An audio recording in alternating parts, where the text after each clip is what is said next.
जय श्री राम।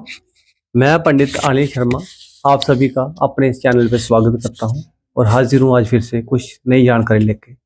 आज मैं बात करूंगा जो कुंडली के हमारे 12 घर हैं, इनमें हमारा 12 घरों में कार्मिक पेंडेंसी कैसे देखी जाती है। पहले घर से दूसरे घर से हमें कौन सा कर्जा है वो चुकाना पड़ता है।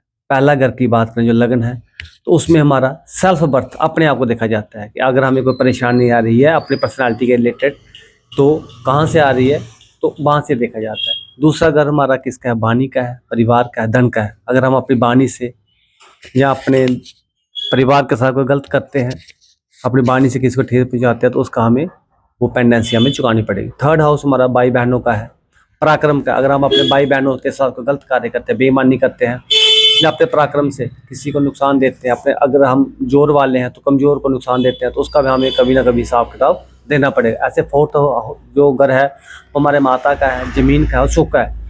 अगर हम अपने माता के साथ बुरा व्यवहार करते हैं, जमीन में हेरा फेरी करते हैं या अपने सुखों को बढ़ाने के लिए दूसरों के सुख का नाश करते हैं, तो तब भी हमें ये पेंडेंसी जो कार्मिक पेंडेंसी वो चुकानी पड़ेगी। पंचम घर हमारा पास्ट लाइफ का है, लव का है और ज्ञान का है, नॉलेज का है। अगर हम अपने नॉलेज के साथ या किसी के साथ प्रेम में धोखा करते हैं, अपने संतान के साथ गलत व्यवहार करते हैं, तो भी हमें ये कार्मिक पेंडेंसी चुकानी पड़ी। छठा घर हमारे रोग रिपूर्ण कर्जे का है।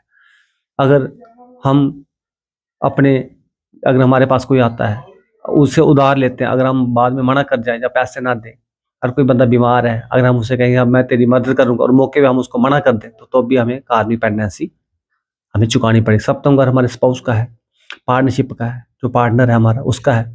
अपने पति है तो पत्नी के प्रति, पत्नी है तो पति के प्रति ईमानदार है, अच्छा व्यवहार करे और अपना जो पार्टनरशिप बिजनेस में जो आपका पार्टनर है उसके साथ ईमानदारी बरते। सप्तम के बाद अष्टम घर हमारा आ गया एंसेस्ट्रल फादर्स का, फोर फादर्स का आ गया, तंत्र मंत्र साधना, गहरी साधना का आ गया।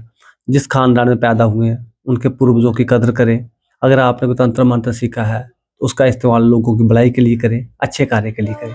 नवम घर हमारा भाग्य का है, धर्म का है। अपने भाग्य को बढ़ाने चमकाने के लिए दूसरों को नुकसान ना दें, अपने धर्म के प्रति ईमानदार रहें। दशम घर हमारे को काम का है, प्रोफेशन का है, पिता का है। अपने पिता के साथ अच्छे संबंध रखें, जो भी आप काम करते हैं उसके प्रति ईमानदारी बरतें, उसमें बेईमानी ना करें। जो 11वां घर है वो हमारी इच्छा पूर्ति का और सोशल सेटअप का है।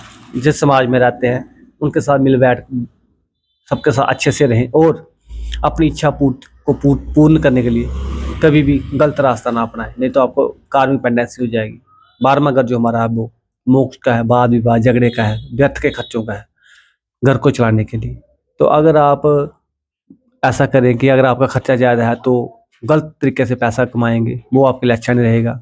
वाद विवाद ना करें, लड़ाई झगड़ा ना करें, तो भगवान की शरण में रहें, उनके पद चिन्ह पे चलेंगे तो आपके लिए अच्छा रहेगा। अंततः आप सबसे मेरा विनम्र निवेदन है, अगर आपको मेरा ये वीडियो अच्छा लगा मेरे चैनल को सब्सक्राइब करें, नोटिफिकेशन के बटन को ऑन करें ताकि आने वाला वीडियो आपको की जानकारी मिल सके। अंततः अगर आप मेरे से ऑनलाइन या ऑफलाइन मिलना चाहते हैं, तो अगर ऑफलाइन मिलना चाहते हैं तो अगर कोई कठुआ का निवासी है तो मैं वार्ड नंबर 19 में शाम को शिवनगर में बैठता हूँ, मेरे से मिल सकते हैं। अगर आप चाहें तो ऑनलाइन मेरे से आप मिल सकते हैं। और अगर आप अपने घर में कोई पूजा पाठ विवाह संबंधी कोई भी कार्य करवाना चाहते हैं तो मेरे से आप संपर्क कर सकते हैं। जय श्री राम।